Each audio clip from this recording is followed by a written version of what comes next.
یہ امام بارگاہ میں نے اور آپ نے اگر ہم نے بنایا تو اس لیے کہ اس میں آنے والے اچھے انسان بن کے باہر ہیں، یعنی دور سے لوگ دیکھ کر کہیں وہ حسینی جا رہا ہے، ہمارے شہر میں سب سے اچھا انسان یہی ہے۔ فلاں دکاندار سے مال خریدو، وہ حسین کا ماتمدار ہے، یہ جعلی مال نہیں بیچتا۔ یہی تو پیغام ہے اسی امام بارگاہ کا۔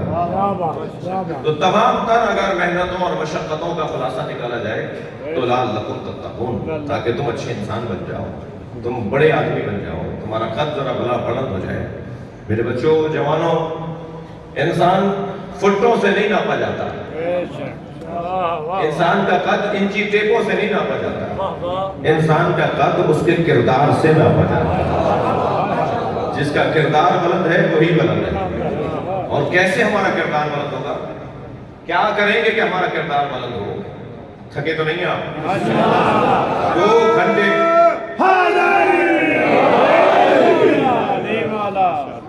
2 گھنٹے تک اگر میں گلاب بیچنے والے کے دکے پر بیٹھ کر آؤں، 2 گھنٹے اگر گلاب بیچنے والے کی دکان پر جاؤں جہاں گلاب رکھا ہوا ہے، پھول رکھے ہوئے ہیں، تو 4 گھنٹے تک میرے اندر سے گلاب کی خوشبو آتی ہے جو 70 سال سے حسین حسین کر رہا ہے۔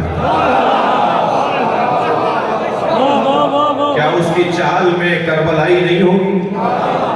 کیا اس کے رویوں میں کربلا کا پیغام نہیں ہوگا؟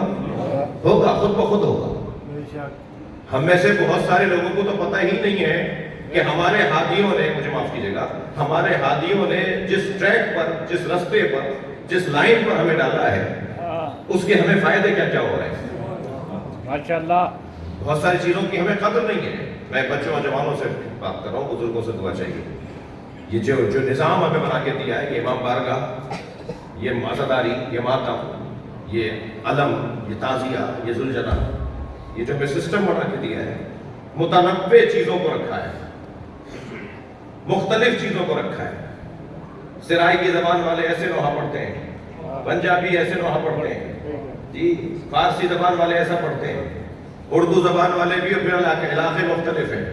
یہ ماتم چکوال والوں کا ہے، یہ ملتان والوں کا انداز ہے، یہ کراچی والوں کا 2 ہاتھ کا انداز ہے، یہ مثال کے طور پہ 1 ہاتھ کا انداز لکھنؤ والوں کا ہے۔ مثلا یہ جو متنوع چیزیں ہیں، جو مختلف چیزیں ہیں، جہاں دیکھیں ایک نیا منظر، جسے دیکھیں ایک نئی بات، یہ جو متنوع چیزوں کو رکھا ہے، یہ اتنا اچھا نظام ہے کہ کوئی خبردار غافل نہ ہونے پائے اور دروازہ چھوڑ کے نہ جائے۔ جاذبیت،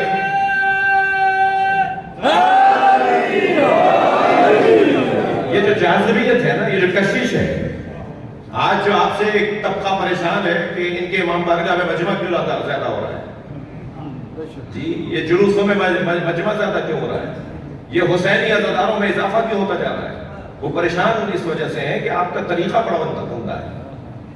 لوگ پریشان ہیں اور پھر آپ کو چھپتے ہوئے جملے کہتے ہیں کہ یہ تو یہ کرتے ہیں، وہ کرتے ہیں۔ اچھا جی، ہم کرتے ہیں نا، آپ کو کیا پریشانی ہے؟ الحمدللہ ہم نے تو اس سے فائدہ لیا ہے۔ پوری دنیا میں حسین مولا کا چاہنے والا جس آبرو کے ساتھ رہتا ہے، کسی اور کے تصور میں نہیں ہے وہ آبرو۔ مجھے اندازہ ہے میرے اس بیان میں، میرے اس خطاب میں میرے سنی بھائی تشریف فرما ہے، میں ان کی بھی ترجمانی کر رہا ہوں کہ برداشت بڑھائیں، تحمل مزاجی بڑھائیں۔ میں ایک ایئرپورٹ پر اترا، کچھ انگریز میرے سامنے سے گزرے، اسی حلیے میں رہتا ہوں، میں آپ کا نوکر ہوں، آپ سے کہہ رہا ہوں میں آپ کا نوکر ہوں۔ امام حسین کے اہل بیت کے چاہنے والوں کا فرد کا میں نوکر ہوں، مجھے اس پر اعزاز ہے۔ اور نوکری جو کر رہا ہوتا ہے نا، ڈیوٹی پر جو ہوتا ہے، وہ ڈریس میں ہی ہوتا ہے، یونیفارم میں ہی ہوتا ہے۔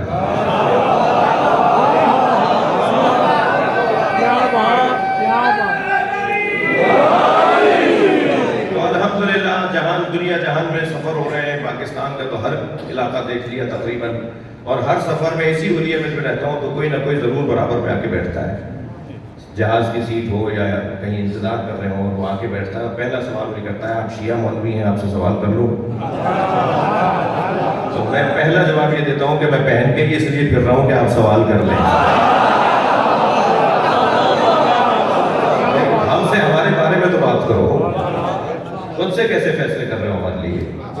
تو ہر سفر میں الحمدللہ کوئی نہ کوئی پیغام توفیق ہو تو کبھی سفروں کے درمیان جو گفتگو اور باتیں ہوئی ہیں اگر لکھوں تو کتاب بنے گی. ایک انگریز ملک اترا, کچھ انگریز آگے سے گزرے, مجھے دیکھ کر آپس میں کہنے لگے کہ اس کا لباس دیکھو کیا کیا خوبصورت لباس پہنا ہوا ہے. مجھے آگے کہنے لگے کہ بہت عمدہ, بہت اچھا لگ رہا ہے, یہ کیا پہنا ہوا ہے آپ نے؟ میں نے کہا یہ مسلم اسکالرس ایسا لباس پہنتے ہیں. تو کہنے لگی, خاتون بھی تھی, ان میں کہنے لگی کہ مسلم اسکالرس میں سے ہیں تو بتائیں پروفٹ محمد کے گھر والوں کو مانتے ہیں یا دوستوں کو؟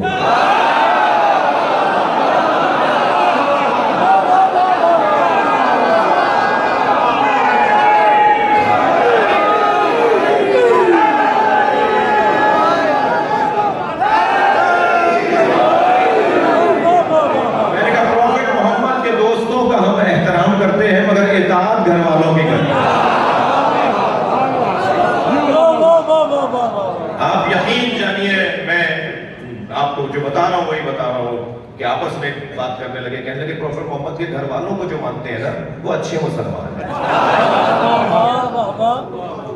ہمیں پتہ بھی نہیں ہے, بہت سے بچوں جوانوں سے کہہ رہا ہوں کہ اس بڑی نعمت سے ہمیں کیا کیا مل رہا ہے. ہم نہ چاہتے ہوئے بھی اچھا مسلمان ہیں, یعنی نہ چاہتے ہوئے اس معنی میں کہ ہم نے کوئی خاص کام کیا کیا ہے, ہم نے کیا کیا ہے, ہم نے تو بس اتنا کیا ہے کہ جب امام حسین کی مجلس کا اعلان ہوتا ہے تو مجلس میں آ کے بیٹھ جاتے ہیں. جب اہل بیت کی محفل سجتی ہے تو وہاں کے بیٹھ جاتے ہیں. ہم نے اور کیا ہنر کیا ہے, ہم نے کیا کام کیا ہے, لیکن خود ہمارا اس مرکز میں آنا یہ ہمیں بہت ساری چیزیں عطا کر رہا ہے.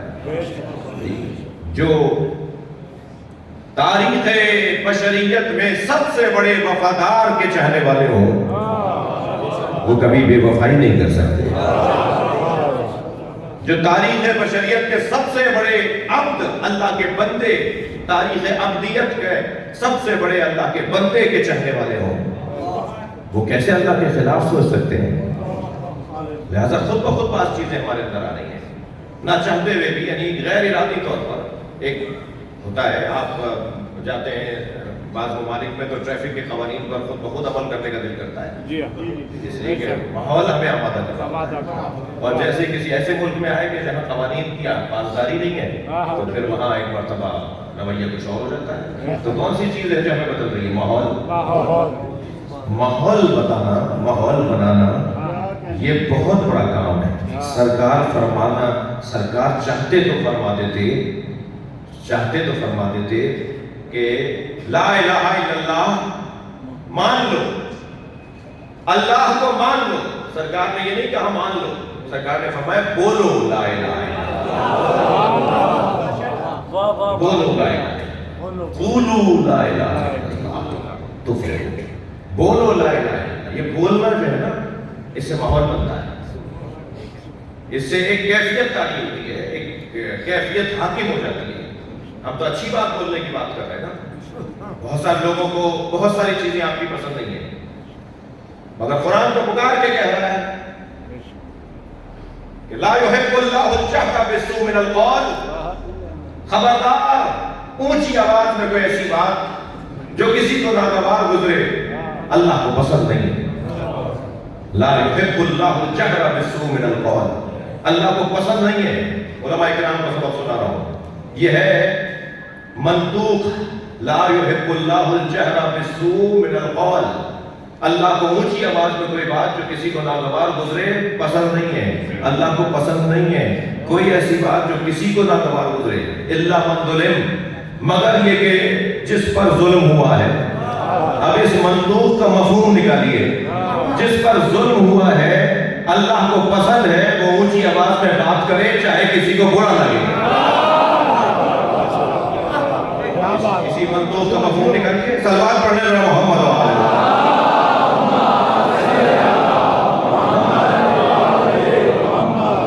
آپ کی بہت ساری باتیں لوگوں کو پسند نہیں ہیں, لیکن مجھے ایک بشارت دوں اپنے بچوں اور جوانوں کو کہ گھبرانے اور پریشان ہونے کی ضرورت نہیں ہے.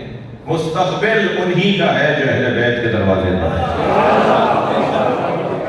آج نہیں کل سب یہی کہیں گے جو آج آپ کہہ رہے ہیں. مجھے اس ملنگ سے بڑا پیار ہے جو ڈنڈا اٹھا کے کنٹھے گلابے چھوڑ کے چٹیا گندے ڈال کے بازاروں میں آواز لگاتا پھرتا ہے آج نہیں کل سب علی علی کہیں گے۔ مجھے اس لیے اس ملک سے پیار ہے کہ وہ وہاں جا کر مولا کا نام پہنچاتا ہے جہاں میں مولوی نہیں پہنچ پاتا۔ کم سے کم وہ یاد تو لے کر جاتا ہے وہاں، مولا کا نام تو لے کر جاتا ہے وہاں، اور جو اس نام سے آشنا ہو جائے پھر وہی علی کے کام سے آشنا ہوگا۔ لہذا شکر ادا کریں۔ میں نوجوانوں سے کہوں گا میری قسمت اچھی ہے کہ میرے خطاب میں یہاں بھی اور اکثر جگہوں پر نوجوانوں کی تعداد زیادہ ہوتی ہے۔ بزرگ مجھے دعا دینے آتے ہیں۔ کچھ باتوں کا خیال کرنا ہوگا، ہماری قوم جہاں ہے اس سے کئی برابر زیادہ آگے آئے گی۔ وہ جو جن باتوں کا خیال ہمیں کرنا ہے، پھر تکرار کر رہا ہوں کہ میں جوانوں سے بات کر رہا ہوں، بزرگ سے پہلے ہی میں نے معذرت کر دی ہے تو پھر وہ برا بھی نہیں منائیں گے۔ جی کچھ باتوں کا خیال کرنا ہے۔ ماشاءاللہ 3 کمزوریاں رکھنے والے علی والے نہیں ہو سکتے۔ میں لفظ بدل کے کہتا ہوں، 3 لوگوں کو یا علی مدد کہنے سے پہلے 6 دفعہ سوچنا چاہیے۔ ایک کنجوس کو، کنجوس اور علی والا نہیں ہو سکتا۔ کالا روزہ ہے، پائچے کٹے ہوئے ہیں، بٹن ٹوٹے ہوئے ہیں، جی چپل 2 رنگ کی پہنی ہوئی ہے۔ کون ہے جی؟ وہ گجرات میں ایک مارکیٹ میں ان کی منگل دکانیں ہیں۔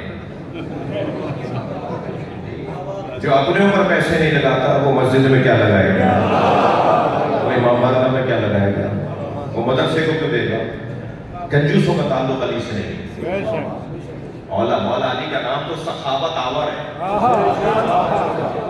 یہاں علی بولا وہاں کچھ دینے کا دل کرتا ہے، کبھی کسی کو پیسہ دینے کا دل کرتا ہے، کبھی کسی کو زندگی دینے کا دل کرتا ہے۔ مولا علی کا نام سخاوت آور ہے، سخاوت آور ہے۔ ایک جوان میرے پاس آیا کہنے لگا مولانا قرآن کی آیت مجھے سمجھ میں نہیں آئی، اللہ ارشاد فرما رہا ہے والذین ينفقون فی السراء والضراء۔ ایک قبیلہ ایسا بھی ہے کہ جو ناداری میں بھی عطا کرتا ہے اور دارائی میں بھی عطا کرتا ہے۔ ان کے پاس ہوتا ہے تب بھی وہ دے دیتے ہیں، نہیں ہوتا تب بھی دے دیتے ہیں۔ تو میں نے کہا کیا پریشانی ہے؟ کہنے مولانا یہ سمجھ میں نہیں آ رہی بات، ہوگا تو دیں گے، نہیں ہوگا تو کیسے دیں گے؟ قرآن کہتا ہے ان کے پاس نہیں ہوتا تب بھی دے دیتے ہیں، ہوتا ہے تب بھی دے دیتے ہیں۔ میں نے کہا پھر کیا پریشانی ہے؟ کہنے مولانا پیسے ہوں گے تو دیں گے نا۔ میں نے کہا نہیں، تم دینے والے ہوتے تو تمہارے پاس پیسہ ہوتا۔ صلوات پڑھنے محمد و آلہ محمد۔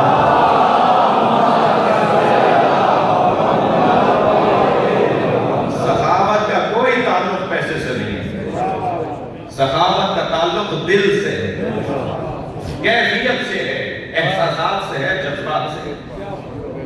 یہاں آپ نے میں نے ارادہ کیا کہ میں کسی کے کام آؤں، وہاں اللہ ہمارے اندر وہ توانائی ڈال دیتا ہے کہ ہم کسی کے کام آ جائیں۔ یہ میری اور آپ کی بات ہو رہی ہے جنہیں اللہ نے بنا کر ہی اس عنوان سے بھیجا ہو کہ وہ اللہ کا دروازہ ہے۔ جو باب اللہ ہوں گے ان کے ہاں سے کوئی خالی کیسے لوٹے گا؟ جی اللہ کے دروازے سے کون خالی لوٹے گا؟ پہلا وہ بندہ جسے 6 دفعہ سوچنا چاہیے یا علی مدد کہنے سے پہلے، وہ ہے کنجوس۔ دوسرا بزدل، دل چھوٹا، گھبرا جانے والا، ڈرنے والا، دبنے والا۔ مجھے اس سنی سے بڑا پیار ہے جو لاکھوں شیعوں میں ہاتھ باندھ کے نماز پڑھتا ہے۔ کربلا میں، نجف میں، مشہد میں لاکھوں شیعوں کی آمد و رفت ہو رہی ہوتی ہے اور کہیں کہیں ہمیں ہاتھ باندھے ہوئے لوگ نظر آ رہے ہوتے ہیں۔ مجھے اس سنی سے بڑا پیار ہے جو لاکھوں شیعوں میں ہاتھ باندھ کے نماز پڑھتا ہے۔ وہ ہاتھ باندھ کر بتاتا ہے شیعوں سے ڈرنا نہیں، یہ مارتے نہیں ہیں۔ وہ ہاتھ باندھ کر بتاتا ہے جو دین میں نے سمجھا ہے اس میں عمل کرنے کی ضرورت بھی رکھتا ہوں۔ مگر عزیزوں مجھ سے خفا نہ ہوئیے گا، میں ایک جملہ کہنے جا رہا ہوں۔ مجھے اس سنی سے بہت پیار ہے جو لاکھوں شیعوں میں ہاتھ باندھ کے نماز پڑھتا ہے، مگر اتنا ہی اس شیعہ سے نفرت ہے جو 4 سنیوں میں ہاتھ باندھ لیتا ہے۔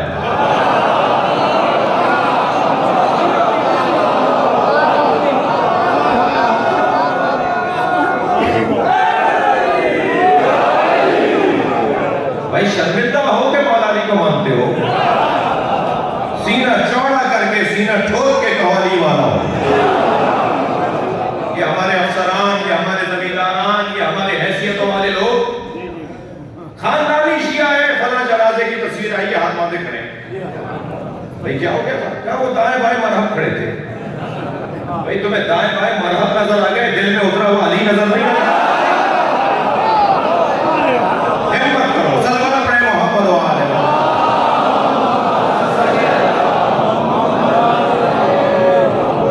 تھک رہے ہیں آپ میری باتوں سے؟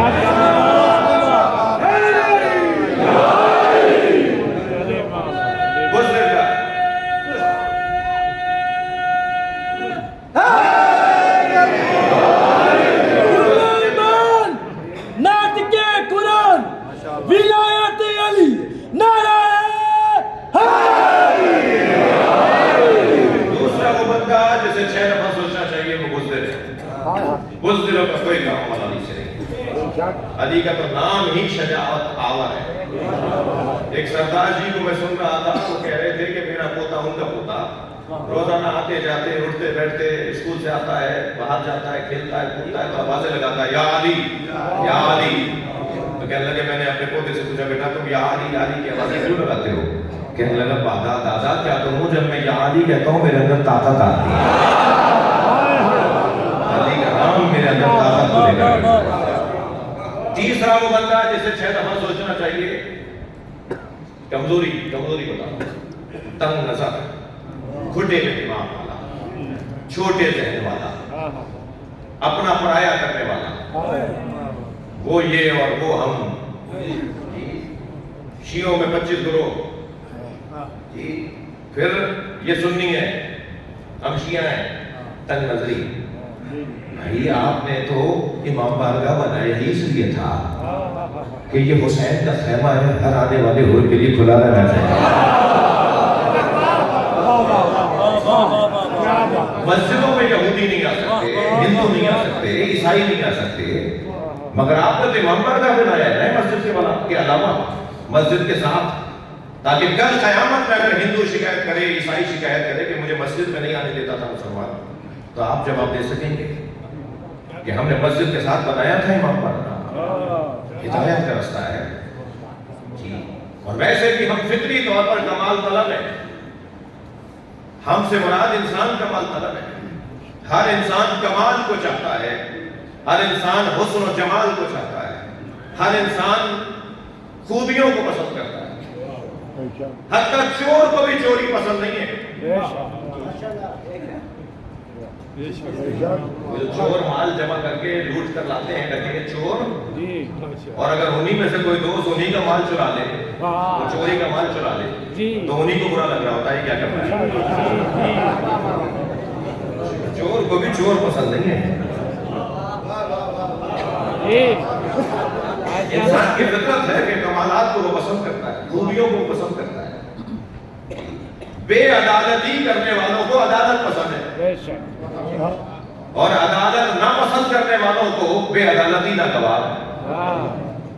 تو کیا مطلب ہوا؟ مطلب یہ ہوا کہ ہر شخص کمال کو چاہتا ہے. کسی کے نزدیک کمال علم ہے تو وہ اہل علم سے دوستی کرتا ہے, کسی کے نزدیک کمال شجاعت ہے تو وہ بہادروں سے تعلقات بناتا ہے, کسی کے نزدیک کمال سخاوت ہے تو وہ اہل دل سے تعلقات بہتر کرتا ہے, کسی کے نزدیک کمال شہرت ہے تو وہ مشاہیر سے دوستی کرتا ہے, کسی کے نزدیک کمال منصب اور کرسی ہے تو وہ صاحبان منصب سے اپنے واسطوں کو بڑھاتا ہے, کسی کے نزدیک کمال حسن ظاہری ہے تو وہ حسینوں کے دروازے پہ لگ جاتا ہے. اللہ نہیں چاہتا تھا کہ لوگ در در کی ٹھوکریں کھائیں. اللہ نے سارے کمالات اہل بیت کے گھر میں رکھے. علم بھی یہاں کمال پر ہے, سخاوت بھی یہاں کمال پر ہے, شجاعت بھی یہاں کمال پر ہے, اور حسن ظاہری کا تو عالم یہ ہے کہ جن کے بچے حسن و حسین ہوں, اس علی کا حسن کیا ہوگا. شہرت کی تو یہ کیفیت ہے کہ زمین والوں سے زیادہ آسمان والے انہیں جانتے ہیں. شہرت کی کیفیت ہے. جبریل تشریف فرمائے سرکار کی خدمت میں, سرکار نے فرمایا یا جبریل کم عمرک, تمہاری عمر کتنی ہے؟ میرے بچے تمہاری عمر کتنی ہے؟ 12. آپ کی عمر کتنی ہے؟ 13 سال. یہ بچے جانتے ہیں کہ عمر بولتے ہیں. جن کا تلفظ ہی ٹھیک نہیں ہے وہ پورا مسلک لیے پھر رہے ہیں. یا جبریل کم عمرک, تمہاری عمر کتنی ہے؟ تو جبریل نے فرمایا یا رسول اللہ نجم یطلع من السماء بعد 70,000 سنہ، یا رسول اللہ 70,000 سال کے بعد ایک ستارہ نکلتا ہے، میں نے اسے 70,000 مرتبہ دیکھا ہے، یہ میری عمر ہے۔ سرکار مسکرائے، فرمایا آج اس ستارے کو دیکھو گے تو پہچان جاؤ گے؟ جبریل نے کہا یا رسول اللہ میں نے 70,000 مرتبہ دیکھا ہے، میں ایک لمحے میں پہچانوں گا کہ وہی ستارہ ہے۔ اسی اثنا میں علی آئے،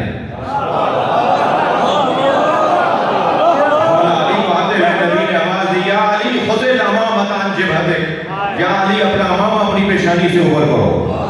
مولا علی آتے جا رہے ہیں، امامہ ہٹاتے جا رہے ہیں، جبریل کھڑے ہو گئے، حاضر نجم الذی، سلامات پڑھے مولا کی ذات پر۔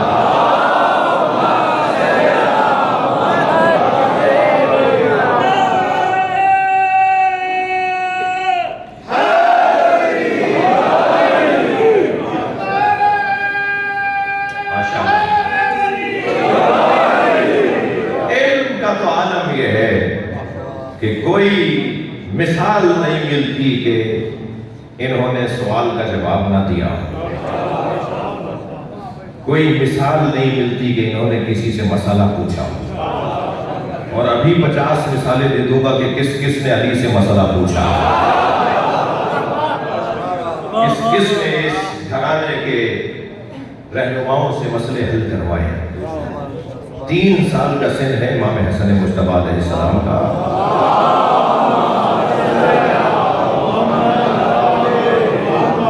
نبی کی آغوش میں تشریف فرمائے، ایک عربی گوہ کا شکار کر کے لایا۔ زمانہ جاہلیت میں یہ گوہ بھی کھاتے تھے، اس کا گوشت ہوتا ہے، گوہ بڑی شکری، یہ کیا کہتے ہیں پنجابی میں؟ بچوں آپ کہہ رہے ہیں بھائی، ایک سلوات پڑھے ذرا محمد میں تلفظ نہیں کر پاتا تھا اس لیے جی وہ لے کر آیا، دم پکڑی بھی تھی اس کی، اور سامنے کھڑا ہو کے کہنے لگا آپ نے نبوت کا دعویٰ کیا ہے، آپ کی نبوت میں دلیل کیا ہے؟ سرکار سے کہتا ہے امام حسن نبی کی آغوش میں تشریف فرمائے، عربی بدو کہتا ہے آپ کی نبوت میں دلیل کیا ہے؟ امام نبی نے فرمایا تیرے ہاتھ میں جو گو ہے یہ تجھ سے بات کرے گی۔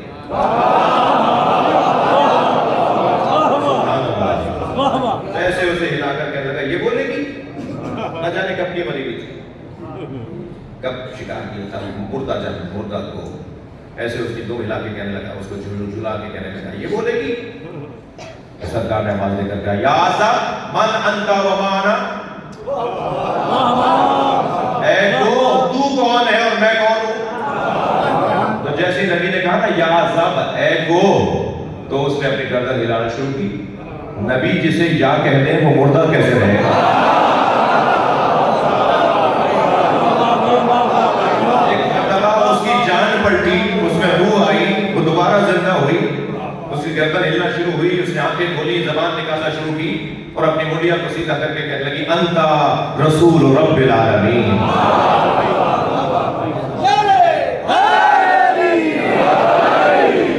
اب یہ لوگ ایسے ہیں کہ جو نہیں ماننے والا ہوتا ہے نا وہ پھر بہانے نکالتا ہے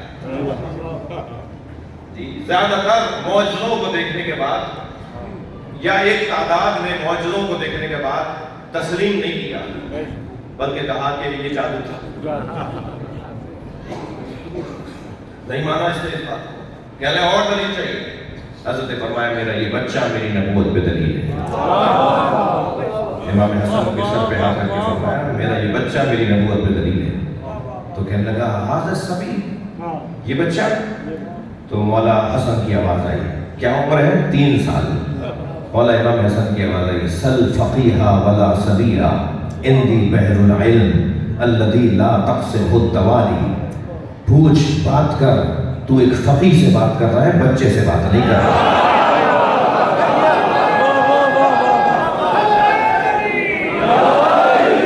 پوچھ بات کر، ایک فقیہ تجھ سے بات کر رہا ہے، بول پوچھ کیا پوچھنا چاہتا ہے۔ اور پھر فرماتے ہیں میرے پاس علم کا سمندر ہے، میرے پاس علم کا سمندر ہے. امام حسن فرما رہے ہیں 3 سال کا سن ہے, نبی کی آغوش میں بیٹھے ہوئے ہیں, فرماتے ہیں میرے پاس علم کا سمندر ہے, اور وہ سمندر ہے جسے ڈولوں سے خالی نہیں کیا جا سکتا. کیا تعبیر ہے؟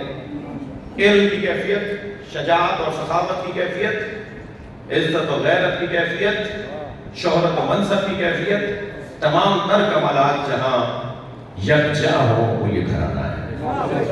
مجھے معاف کیجیے گا, میں نے آیت کا ترجمہ نہیں کیا, تمہید کو یہاں مکمل کروں.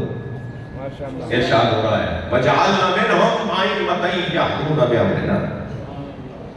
محفل ہے, جشن ہے, امام حسن عسکری علیہ السلام کی آمد ہے.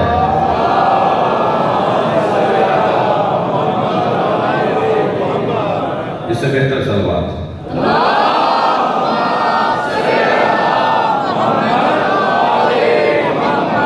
اور بلند صلوات.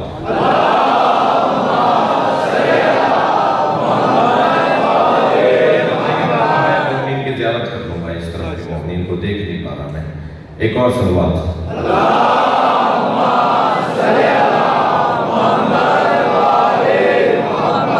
بات آگے بڑھے. وَجَعَلْنَا مِنْهُمْ أَئِمَّةً يَهْدُونَ بِأَمْرِنَا. اور ہم نے ان میں سے کچھ کو امام بنایا ہے. ان میں سے منہم, وجعلنا ہم نے قرار دیا ہے, منہم ان میں سے کچھ کو, من بازیا ان میں سے کچھ کو ہم نے امام بنایا ہے. ہم نے امام بنایا. تحدی, چیلنج, للکار, پکار, دعویٰ, جی دعوت ہم نے بنایا ہے. چھین کے دکھاؤ امامت. تم ان سے ان کا گھر تو چھین سکتے ہو, فضیلت نہیں چھین سکتے. ہم نے بنایا ہے. وجعلنا منہم, ہم نے بنایا ہے ان میں سے کچھ کو امام, ائمۃ, امام بنایا ہے. اللہ کن میں سے کچھ کو امام بناتا ہے؟ تھوڑی سی دقت بڑھائیے گا, نہیں تھوڑی توجہ بڑھائیے گا. اللہ کن میں سے کچھ کو امام بناتا ہے؟ کن میں سے کچھ کو امام بناتا ہے؟ دیکھیے اللہ نے عام انسانوں میں سے نبی نہیں بنائے, خاص انسانوں میں سے نبی بنائے. اور ہر انسان کو اللہ نے نبی نہیں بنایا, اور ہر نبی کو رسول نہیں بنایا. نبیوں کے اندر بھی جو باکمال نبوت رکھنے والی ہستیاں تھیں انہیں رسول بنایا. پھر ہر رسول کو بھی اولے لازم نہیں بنایا. وہاں بھی معیار اس کا بڑھتا چلا گیا, کوالٹی بڑھتی چلی گئی, گریڈ بڑھتے چلے گئے. پھر اللہ نے ہر اولو العزم پیغمبر کو بھی امام نہیں بنایا. حضرت ابراہیم, حضرت نبی مکرم, جی چند لوگوں کو ان میں سے اللہ نے امام بنایا ہے. تو اللہ کن میں سے امام بناتا ہے؟ میں اپنی جو میں سمجھا ہوں اس کو آپ کے سامنے ایک جملے کے اندر پیش کرنے کی کوشش کروں گا. اللہ کن میں سے امام بناتا ہے؟ کیسے تلاش کریں کن میں سے امام بناتا ہے؟ اللہ جن میں سے امام بناتا ہے ان میں سے ایک کا نام عباس ہے, جسے استاد قمر جلالوی کہتے ہیں مقام حضرت عباس کم نہیں تھا قمر. مقام حضرت عباس کم نہیں تھا قمر, پلاتی دودھ جو زہرا امام ہو جاتے ہیں.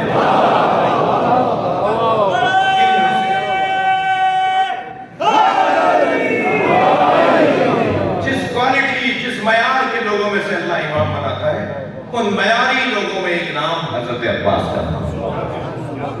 ہم نے ان میں سے کچھ کو امام بنایا. جی کیوں؟ یحکون بامرنا. ہم نے بنایا ہے تو کام بھی ہم ہی بتائیں گے کہ انہیں کیا کرنا ہے. میرے بچوں جوانوں, ہماری قوم کی کچھ کمزوریوں میں سے ایک کمزوری, میری عادت نہیں ہے کمزوریاں بتانا, میں تو اچھی اچھی باتیں کرتا ہوں, تعریف نہیں کرتا ہوں, کمزوریاں کبھی کبھی بتاتا ہوں, لیکن آج پتہ نہیں کیا ہو رہا ہے. تو ہماری قوم کی کمزوریوں میں سے ایک کمزوری یہ بھی ہے, اچھا میں تو اپنی بات کروں گا نا, جس میں بھی ہو وہ کوئی بھی ہو وہ اس کمزوری کو دور کرے. ہر شخص کو, وہ کمزوری بتا رہا ہوں, ہر شخص کو اپنی حدوں کا پتہ ہونا چاہیے. جو اپنی حدوں سے ناشنا ہوتا ہے، جسے پتہ ہی نہیں ہے کہ اس کے آگے مجھے نہیں جانا، یہ بات میرے کرنے کی ہے ہی نہیں، یہ بات میرے بولنے کی ہے ہی نہیں، یہ میرے قد سے اونچی بات ہے، یہ میری حیثیت سے بڑی بات ہے، مجھے اپنی حد کا پتہ ہونا چاہیے۔ جسے اپنی حد کا پتہ ہوتا ہے نا، وہ جبریل علیہ السلام کہلاتا ہے۔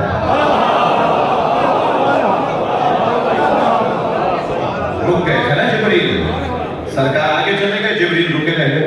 جبریل آگے آؤ، کہا یا رسول اللہ یہ میری جگہ ہے جو اللہ نے میرے لیے بنائی ہے، میں اس سے آگے ایک قدم بھی نہیں آؤں گا۔ یعنی حدوں کو جانتے ہیں اپنے، جو اپنی حدوں کو جانتا ہے وہ آگے بڑھتا ہے، وہ ترقی کرتا ہے، وہ عزت پاتا ہے، وہ عظمت پاتا ہے۔ وہ راکٹ جو جہاں چاند پر گیا تھا، اس کی 3 منزلیں تھیں، ہر کچھ فاصلے کے بعد ایک ایک منزل اس سے علیحدہ ہوتی رہی۔ اگر وہ تینوں کی تینوں منزلیں اوپر جاتی ہیں تو کوئی بھی نہیں جا پاتا جی۔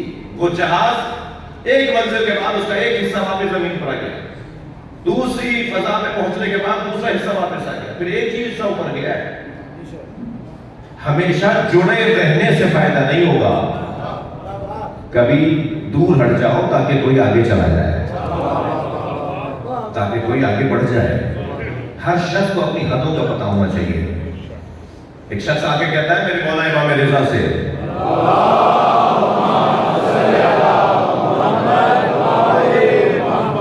ظلم کے خلاف قیام واجب ہے یا نہیں؟ امام سے پوچھ رہا ہے۔ حضرت فرمایا واجب ہے۔ کہنے لگا آپ کیوں نہیں کرتے؟ یہ اپنی حدوں سے نکل رہا ہے، یعنی جو امام کو بھی ذمہ داریاں بتانے کی کوشش کرے تو اس کے پر چلے یا نہیں چلے؟ کہنے لگا پھر آپ ظلم کے خلاف قیام کیوں نہیں کرتے؟ حضرت نے فرمایا نماز ظہر واجب ہے یا نہیں؟ کہنے لگا واجب ہے۔ چاش کا وقت تھا، صبح 9-10 بجے کا ٹائم تھا۔ امام نے فرمایا نماز ظہر شریعت میں واجب ہے یا نہیں؟ کہنے لگا واجب ہے۔ حضرت نے فرمایا پڑھو۔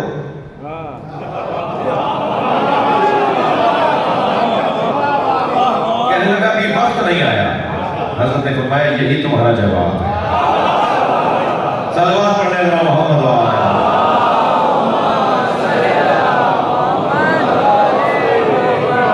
بھائی تھکے نہیں میری باتوں سے، آپ تھوڑا سا گردن ہلاتے رہیے، بات جا رہی ہے تو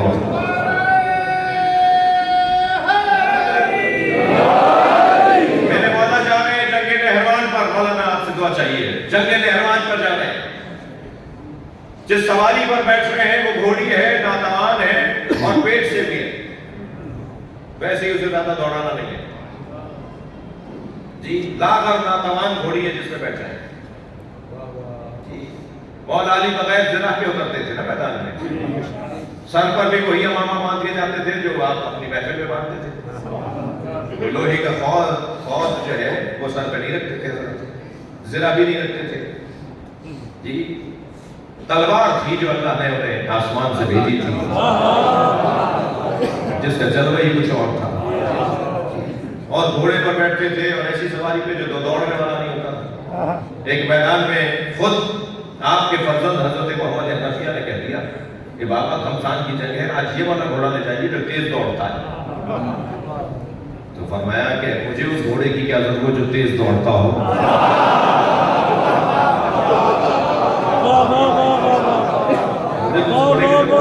جو تیز دوڑتا ہو۔ حضرت نے فرمایا کہ میں تو میدان میں جاتا ہی نہیں ہوں دوڑنے کے لیے، آپ کی سماعت مجھے آمادہ کر رہی ہے۔ کسی نے پوچھا مولا جب میدان میں اترتے ہیں تو آپ کو کیسا لگتا ہے؟ فرمانے لگے میرا دشمن میری مدد کر رہا ہوتا ہے مجھے ڈر ڈر کے۔ صلوات پڑھنے محمد وآلہ۔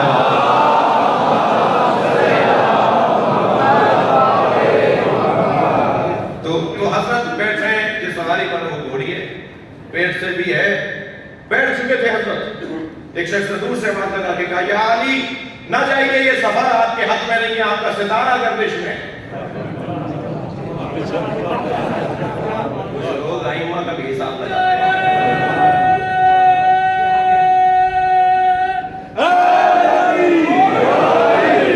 آپ کی جنگ نہیں جیت سکیں گے، آپ کا ستارہ گردش میں۔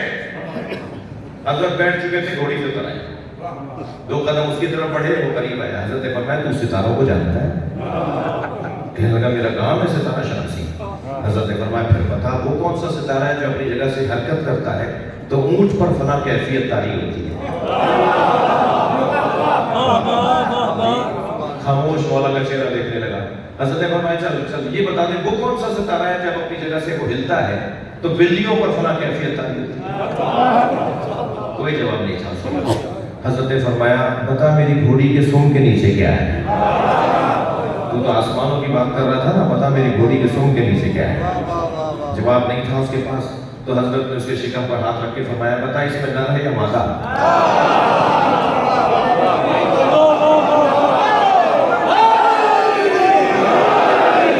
خاموش منہ دیکھنے لگا مولا کا. مولا نے فرمایا تو آسمانوں کی باتیں کر رہا تھا, تجھے سامنے کی چیز نظر نہیں آ رہی. اب سن میں تجھے بتاتا ہوں میں نے جنگیں بہت لڑی مگر ایسی کامیاب جنگ میں نے لڑی نہیں. میں جس جنگ پر جا رہا ہوں میرے 10 نہیں مریں گے, ان کے 10 نہیں بچیں گے. میں جانے سے پہلے بتاتا ہوں میرے کون کون شہید ہوں گے اور جانے سے پہلے نام بتا دیتا ہوں کہ ان کے کون کون بھاگیں گے. مولا نے جانے سے پہلے بھاگنے والوں کے نام بھی بتا دیے اور اپنے شہیدوں کے نام بھی بتا دیے. مگر کوئی کہے نا کسی سے کہ خبردار اپنی حیثیت دیکھ کر بات کرو. جو اہل بیت کے سامنے انہیں اپنے جیسا سمجھ کے بات کریں, صرف اسی زمانے کے لوگ تو نہیں تھے, آج بھی تو ہمیں کہیں کہیں سے لاؤڈ اسپیکروں پہ آواز آ رہی ہوتی ہے بھائی سلوات پڑھ لیں محمد و آل محمد.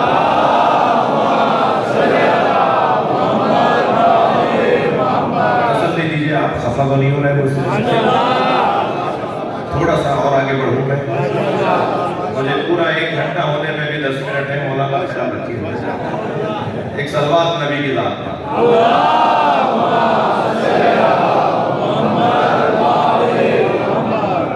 میزبان محترم ہے, کرم فرما ہے جناب مولانا علامہ امجد جعفری صاحب, جن کے حکم پر میں اس خطے میں بہت مدت کے بعد 2-3 سالوں سے کچھ لوگ پریشان تھے کہ ہم نہ آئیں اس طرف. ٹھیک ہے ہم نہیں آئے. کافی مدت کے بعد پنجاب میں سفر ہوا ہے. آپ سب کی زیارت کر کے آپ کو دیکھ کر میرا خون بڑھ رہا ہے, مجھے اچھا لگ رہا ہے. مولا آپ کو اپنی امان میں رکھیں. ساری آبادیوں میں جہاں جہاں ہم سب ساتھ سنی شیعہ ساتھ رہتے ہیں, مولا ہی ساتھ رہتے ہیں. اہل بیت کے چاہنے والے چاہے وہ سنی ہو یا شیعہ, ان سب کو اللہ اپنے امان میں رکھے. آگے بڑھوں. وَجَعَلْنَا مِنْهُمْ أَئِمَّةً يَهْدُونَ بِأَمْرِنَا. ان کا کام یہ ہے کہ وہ ہمارے امر کی لوگوں کو ہدایت کریں, میرا پیغام لوگوں تک پہنچائیں, اللہ کا پیغام لوگوں تک پہنچائیں, لوگوں تک پہنچائیں کہ اللہ کیا چاہتا ہے. اللہ کی سفیر بن کر بندوں کے درمیان رہیں, سفرائے الہیہ بن کے رہیں, سفیر بن کے رہیں, مملکت الہیہ کے سفیر بن کے رہیں. لوگوں کو اللہ سے آشنا کریں, اس کے پیغام کو سمجھائیں. وہ جب اپنا پیغام ہم تک پہنچانا چاہتا ہے تو وہ یا نبیوں کے ذریعے پہنچاتا ہے یا اماموں کے ذریعے پہنچاتا ہے. جب وہ اپنا پیغام ان کے ذریعے ہم تک پہنچاتا ہے تو حق نہیں بنتا کہ ہم اپنی دعائیں بھی ان کے ذریعے وہاں پہنچائیں. اسی کو وسیلہ کہا جاتا ہے.